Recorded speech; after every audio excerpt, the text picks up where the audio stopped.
أشهد أن محمدا رسول الله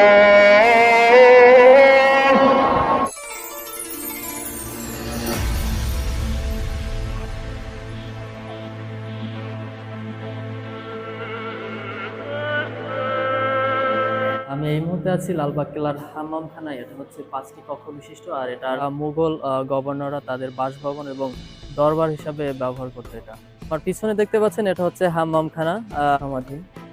দর্শক, আসছি নতুন একটি ভিডিও নিয়ে। নতুন ভিডিওতে সবাইকে স্বাগতম জানাচ্ছি। আজকে আমরা আসছি ঢাকার প্রাণকেন্দ্রে অবস্থিত 17 শতকে নির্মিত এক অনন্য স্থাপনায়, যা মোগল স্থাপনা শৈলীর একটি অসাধারণ নিদর্শন।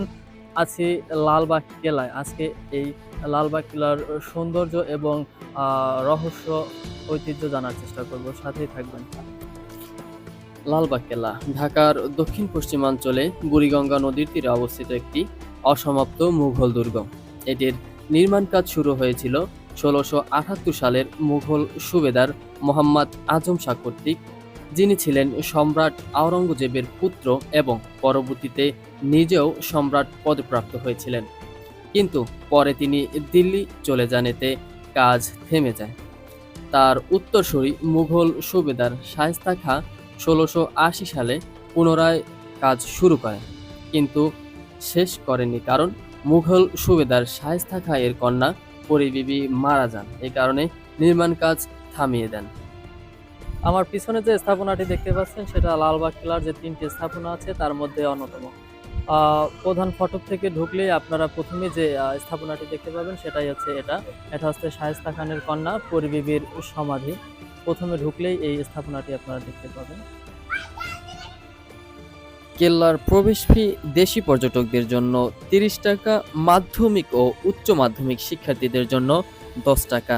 প্রবেশ করলেই প্রথমে যে স্থাপনাটি দেখতে পাবেন, সেটাই হচ্ছে পরী বিবির মাজার। পরী বিবির সমাধি লালবাগ কেল্লার 3টি স্থাপনার মধ্যে অন্যতম একটি। এখানে পরী বিবি সমাহিত আছেন। শায়েস্তা খান তার কন্যার স্মরণে এই মনোমুগ্ধকর মাজারটি নির্মাণ করেন। লালবাগ কেল্লার 3টি বিশাল দরজার মধ্যে বর্তমানে একটি দরজা জনসাধারণের জন্য উন্মুক্ত। এই দরজা দিয়ে ঢুকলেই বরাবর সোজা চোখে পড়ে পরী বিবির সমাধি। আসলে লালবাগ কেল্লা বলতে যে ছবিটি বেশ পরিচিত, সেটি মূলত পরী বিবির সমাধির ছবি। পরী বিবি, যার অন্যতম নাম ইরান দুখত রহমত বানু, ছিলেন সুবাহ বাংলার মুঘল সুবেদার শায়েস্তা খানের কন্যা। মুঘল সম্রাট আওরঙ্গজেবের পুত্র শাহজাদা মুহাম্মদ আজমের সাথে 1668 সালের 3 মে পরী বিবির বিয়ে হয়। 1684 সালের পরী বিবির অকাল মৃত্যুর পর নির্মাণাধীন লালবাগ কেল্লার অভ্যন্তরে সমাহিত করা হয়। তার সমাধিস্থলকে চিহ্নিত করে পরী বিবির মাজার নির্মিত হয়। আমার পিছনে যে ভবনটি দেখতে পাচ্ছেন, এটা হচ্ছে হাম্মামখানা। হাম্মাম ফার্সি শব্দ, এর বাংলা শব্দ হচ্ছে স্নানঘর। তো বুঝতেই পারছেন, এটা স্নানঘর। চলনের ভিতরে যাওয়া যায়। হাম্মামখানা, হাম্মাম ফার্সি শব্দ, যার বাংলা অর্থ স্নানঘর। এশিয়ার মাইনরে মুসলিম সভ্যতার প্রথম হাম্মাম নির্মিত হলেও এর চূড়ান্ত বিকাশ ঘটে তুরস্ক ও পারস্যে। আমি এই মুহূর্তে আছি লালবাগ কেল্লার হাম্মামখানায়। এটা হচ্ছে 5টি কক্ষ বিশিষ্ট, আর এটার হচ্ছে গিয়া গম্বুজ ধারা হচ্ছে আচ্ছাদিত, আর গম্বুজগুলোর মাঝে দেখতে পাচ্ছি এরকম ফাঁকা রাখা হয় আলো বাতাস চলাচলের জন্য। তুরস্কের অনুকরণে তৈরি লালবাগ কেল্লার এই হাম্মামখানায় রয়েছে গম্বুজ ধারা আচ্ছাদিত মোট 5টি বর্গাকার কক্ষ। প্রতিটি গম্বুজের চূড়ার মাঝে আলো ও বাতাস চলাচলের জন্য গোলাকৃতি ছিদ্র রয়েছে। 4 কোণার কক্ষগুলো প্রসাধন, বিশ্রাম, শৌচাগার, গরম ও ঠান্ডা পানি সংরক্ষণের কাজে ব্যবহৃত হতো। হাম্মামখানার অভ্যন্তরে উত্তর পাশে একটি চৌবাচ্চা রয়েছে। চৌবাচ্চাটিতে পানি সরবরাহের জন্য তামার তৈরি আগমন ও নির্গমন নল রয়েছে।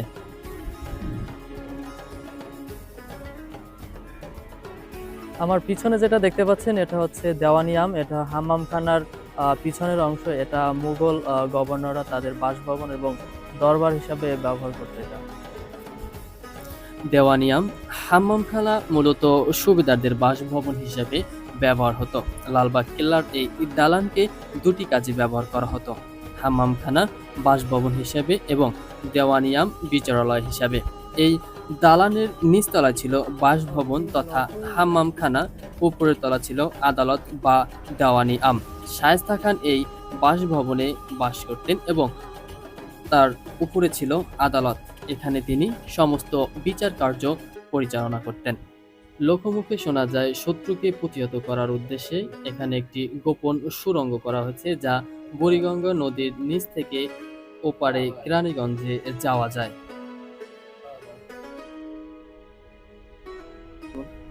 লালবাগ কেল্লার স্থাপনাগুলোর মধ্যে সবথেকে আকর্ষণীয় নিদর্শন দক্ষিণ পূর্ব তোরণ। এতে রাজকীয় জৌলুস বিদ্যমান।